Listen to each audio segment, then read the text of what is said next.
I've been working at think tanks for my entire career on both sides of the Atlantic, mostly in the area of defense and security. And so I have actually done a lot of foresight. And I've become, I've always been a reluctant foresighter, and I still am in many ways, and I convey some of that to you as well. I'm delighted to be here. This is really nice, having been in a think tank for a long time, which is always more tank than think. It's nice to be in this environment, which is a lot more think than tank. So that's really nice.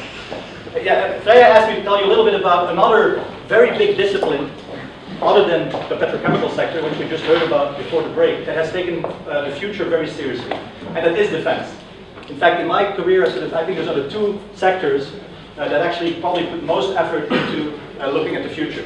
And I've tried to sketch sort of a brief history of the future along four different categories: defense world, the public sector, and how it uses foresight, the large private sector, larger companies like Shell, and then smaller companies and how they use foresight. And it really did start in defense. It started at the RAND Corporation. I worked there for 10 years, and it's still big in RAND. Herman Kahn, thinking the unthinkable. So it was really the Defense Department. Military have a lot of sort of bad reputations in many ways. But as we had a discussion about during the break, they really do get uncertainty. When they go somewhere, they always confront uncertainty. They realize that planning only takes you so far, and that you have to be willing also to think the unthinkable. So that's really where it started. From there, actually, the second largest venue was actually France. L'École de Prospective, Gaston Berger, Bertrand de Jouvenel. We don't read that stuff very much anymore, right? But they were really, that's sort of under General de Gaulle, again a military guy, who felt that France needed to look more towards the future. And so they built an entire school, which was again much more based on intuition than on analysis, to do that kind of work. It became big in the 70s with things like the Club of Rome. You can see it very well, right? An attempt to sort of look at the future in environmental areas. Shell itself, which we heard about before the break, where there's also a lot of sort of, just as there's a lot of myth about scenarios at RAND and foresight work at RAND, there's a lot of myths about Shell as well. But that's sort of where it really became mainstream. Then it went private. Clubs like the Global Business Network, Peter Schwartz was mentioned here before, sort of started making larger companies doing the kind of foresight work, and now it spans the entire spectrum. Defense is still very big on foresight. The US Defense Department probably does more of it than anybody else. NATO does a lot of work in it, and we've been very involved in all the work that NATO has done on foresight work for the past 5 or 6 years. The European Union has become one of the major players in foresight, not just for defense, but across the board in all sorts of different areas.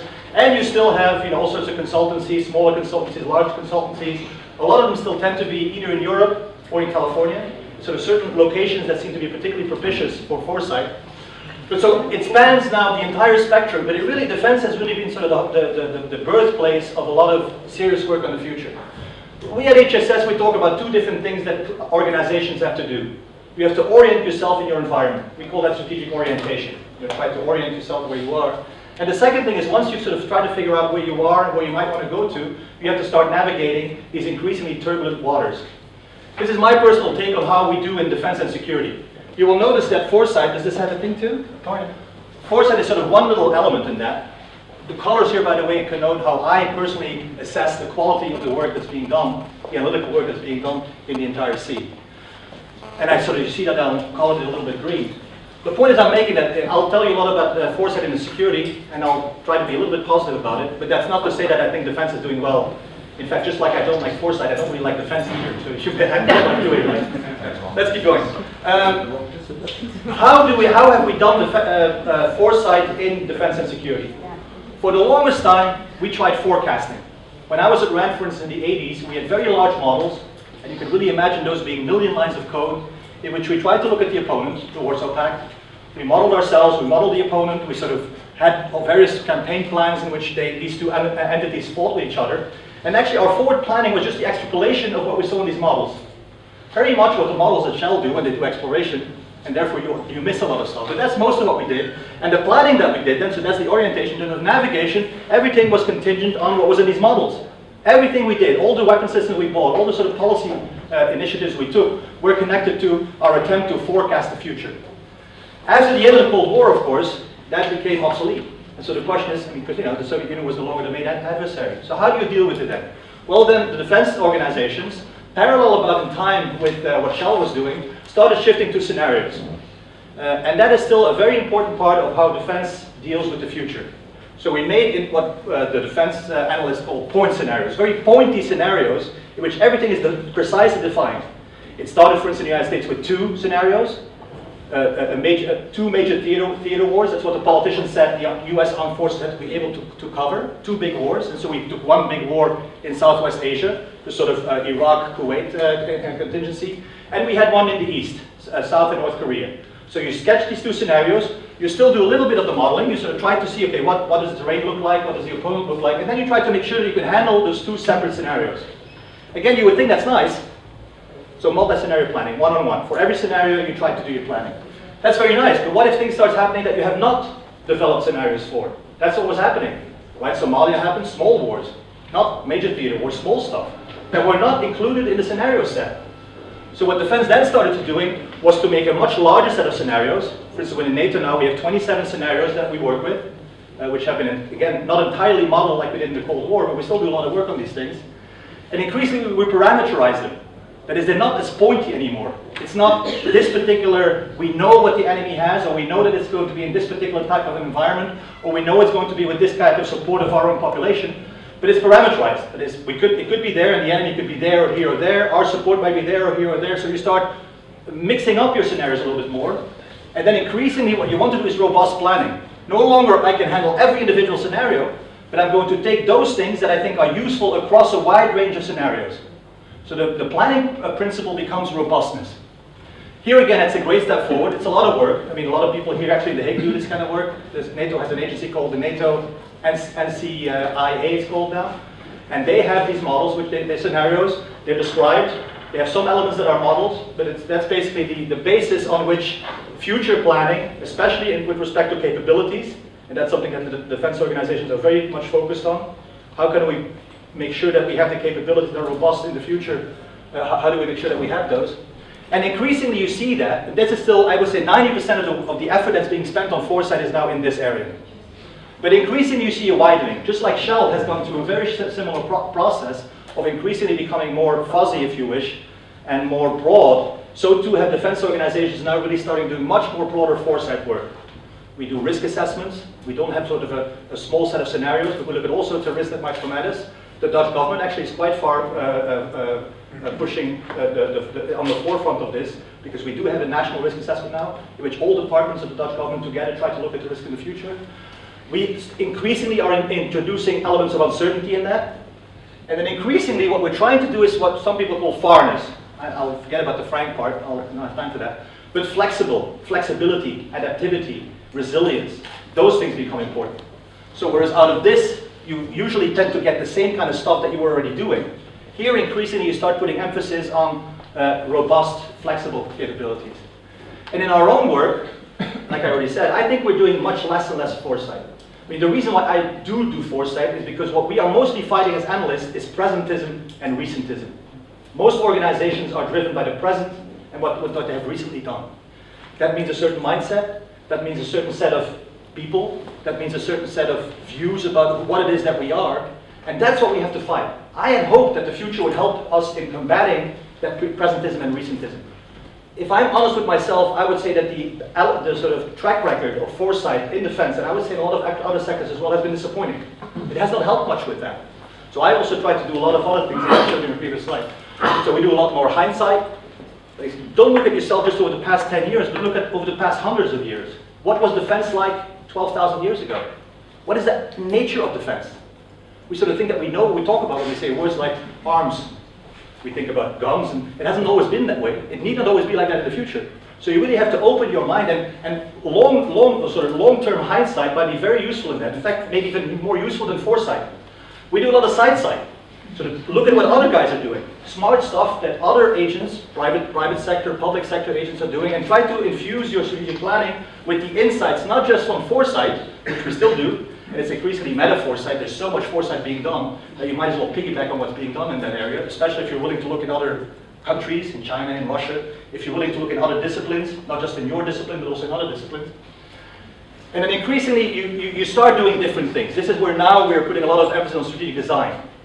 Like not the design in sort of the old-fashioned way, the people with usually black turtlenecks who are supposed to be divinely inspired and come up with really awesomely cool gadgets like Steve Jobs or so. but design in the sense of going in your market, in theater, in the field, doing a lot of ethnographic research, trying to find out sort of what works, what doesn't know, quick prototyping, that kind of stuff. So it leads to a very different approach to strategic planning than the very old-fashioned way, frankly, of trying to either predict the future or even model the future, and then try to model your own behavior on what you think the future will bring, in which we are, of course, spectacularly bad.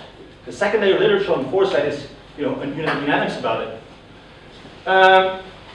Yeah, so increasingly we're moving away in the military field from what I call plan and pray. So you make a plan based on the future, and you have to start praying that the assumptions on which you base that plan will realize themselves, and usually, of course, they don't, to something that's much more sense and respond, much more in the sense of strategic design. Let me Roland mentioned something before about complexity, right? Increasingly, of course, the world around us is complex, and it does no longer lend itself to these deterministic, linear visions of the future that even foresight still often yields. So if this is sort of a reality, complex problems, of course, are sort of the emergent result. A lot of the challenges that we have, also in defense and security, are the emergent result of the interaction of a lot of different actors, of which you are only one. So if you are one person and you're confronted with this complexity, how do you deal with the future?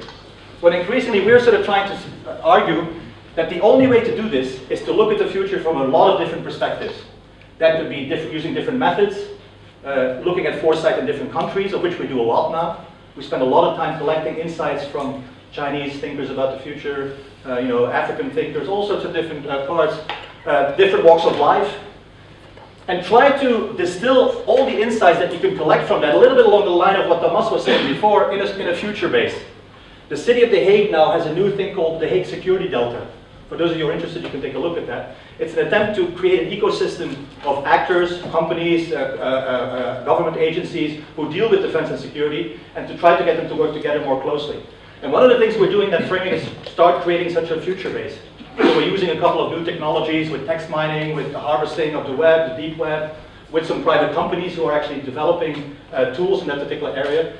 And the idea then is not to write a sort of report, right, which we still usually do as foresighters. We write a report of maybe 50 pages, 100 pages, sometimes a lot of pictures, sometimes a lot of words. And then we have an executive summary of a few pages, which supposedly the policymakers then read, and they're usually trite. Because when you try to condense what you've written in those 150 pages in 5 pages, you're not going to get it. Here the idea would be to just put it out there. If complex problems are the emergent result of the interaction of a lot of actors, this might be one of the ways in which you might want to do foresight work. Not with reports, but with sort of creating database in which you map that. I don't have much time, so I can't show you many examples of that. But those of you who are interested, look on our website. We have a lot of stuff on our website. The second step then is if you do this, if you create this future base, you can use it to start designing, in the strategic design sense, solutions for these problems on the basis again of the similar kind of groups who can use the future base to come up with their own solutions. You are never going to be, as an organization, be able to solve the problems that you're confronting. One of the questions was asked before, what do we do with all these outliers? We can show all the outliers, but no single organization can capture responsibility for all of those outliers. But if we is not just we as a company, or we as an organization, or we as a government, or even a government agency, if we is really the collective we, right? Then if this would be the future base, this entire room, and there's an outlier out there that we might not see because we will look at the things that are sort of common, but there's a company that might see a great opportunity in there. Or they either a positive or a risk in there and see market in there. There is an NGO that might be able to pick something out there. So that is the idea. Collect this information, put it in a future base, and then use that to do these kinds of things. And then the solution to these problems, which is also likely to be the emergent result of the interactions of a lot of actors, might be much more effective than the sort of separate things that are being done separately. I often talk about 3 different modes of foresight. We come from a tradition of foresight which I call the prima donna model. If you want to know something about the future of Russia, go to the top expert of Russia. And at RAND we knew something about that. I mean, I did Soviet studies in those days, and we had 200 specialists on Russia. It was the largest concentration outside of the CIA. And you think that's who we go to, either the individuals or the group, and they're the experts. They will do the foresight. Well, we missed the fall of the Soviet Union, which is not a trivial sort of thing to miss when you look at the future. So the prima donna model has increasingly been replaced by more group-centric models. Like the Global Business Network, and it was mentioned before already, has this group of remarkable people. which are usually not the leaders of companies, or sort of the people who sit around the table, but it's the people a little bit lower. It's people you may not know. But these large consultancies have been able to cobble together interesting groups indeed of people from all around the world who they constantly canvass to get their impressions about what might be happening in this sphere or might be happening in that sphere. A lot of it was proprietary, but increasingly you get open source, crowdsource-like stuff. Like the Institute of Future has done a lot of wonderful work along these lines and that. But that's sort of where we stand now, even in defense. We now try to bring together different groups to sort of talk about that stuff. What we are doing increasingly at HCSS is what I call Foresight 3.0. There's so much, all the views, right? When you bring together people in the room, you get a certain dynamic, which can be positive, right? Because you can get, like we have in this room, like somebody has an idea and then immediately somebody has another idea. But you also very quickly get groupthink. That's one of the questions I asked earlier today. And the nice thing is that many of the insights about the future are now available on the internet. And we have increasingly text mining tools that are able to extract semantic sort of bits of concepts, bits of information out of that huge sea of information that is out there. So I think increasingly that is what's happening. The intelligence services, of course, do a lot of work on this. Companies are doing an increasing amount of work along these lines, not so much for their foresight work, but for their all sorts of other things that they do. So the technologies are out there. They're increasingly cheap even. You know, you can do stuff with, a lot of part of the Twitter feed, for instance, is available now. And you can hook it up to all sorts of text mining tools to see, it's not particularly useful for the future necessarily, but there's a lot of other stuff out there that is relevant for the future. Final slide. I want to talk about 3 different models that I've experienced. We do a lot of work from the United States to Singapore, which we also have done a lot of work. Singapore is fantastic, and I'll come back to it in a second. I see 3 different models of foresight. The Singaporean model is not just great because of the tools that they use, or the fact that they use scenarios, or the fact that they've mainstreamed it across their government in ways that even the Finns or the Dutch have not done. It's the elite that's really, it's not a particularly democratic country, and so the elite, which is very highly schooled, has been able to have an incredibly sort of forward-leaning look on the world, and when they see something interesting, they're sponges. They go all over around the world, they go to Shell, they come to us, they're leeches who are constantly sort of picking in the interesting bits of stuff that they have, and then they shove it down the throats of the public sector, which is also spectacular. The quality of the Singaporean civil service is absolutely amazing. I mean, there's no European country that can come even close. They also get much higher salaries, by the way. But so that's one model of foresight, which has served this country spectacularly well, right? This was a country that was sort of a dump, you know, in the 70s. It was a case that was sort of said, and this country's never going to amount to something, and look where they are now. The second model is I see the European model, where I see foresight being very much driven by the public sector. Right? The public sector accepts that we have to look at the future, much more than, for instance, a lot of the American system does. So it tries to push that, and then it tries to push things downwards.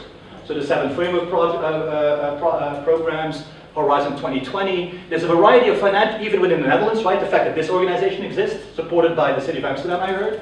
The fact that a lot of these organizations around foresight are really government-sponsored. And then they try to push it forward. We can have a discussion about which model is sort of more or less useful. I think America, and especially California, of course, it comes from a little bit low. It's not government-driven. It's sort of driven by a bunch of companies, a bunch of private organizations, like the Institute for the Future, the Global Business Network, that is then pushing upwards, which it has a hard time with, because politicians have very short time horizons, as we all know. Most companies have very short time horizons as well. So 3 different models, right? And I'm sort of looking at these things. So Singapore has a stellar reputation on foresight. But the evidence, because here is ultimately where most of the solutions that I talked about before will be generated. The solutions for the future will not come from the top. They will come from the bottom. And here the effort on, like, there are very few think tanks in Singapore. There are very few companies who are doing creative stuff with the foresight work that the government is doing. In Europe, it's still a big question mark. You sort of see a trend towards that. In America, you see a lot of that, right? It's become more part of the DNA of a lot of American actors, whether in the public sector or in the private sector. Anyway, this is my personal, usually I'm not very politically correct. But let me stop it here. So foresight is very important in defense. It's one of the few sectors that takes it seriously. It's gone through a huge change in the past 50, 60 years, from a very quantitative approach to a much softer approach, which is increasingly more diverse. There's an increasing recognition that we have to have different products for our foresight work that are not just for us. Like, defense is usually about closeness, right? Increasingly, some parts of defense organization and security organization are recognizing that openness is good. There's some openness is good. So it's a very sort of painful transition that the defense and security sector is going through, but I do see it happening. It may also mean less foresight or a different type of foresight, but it may actually be more productive in the final end. Let me stop here.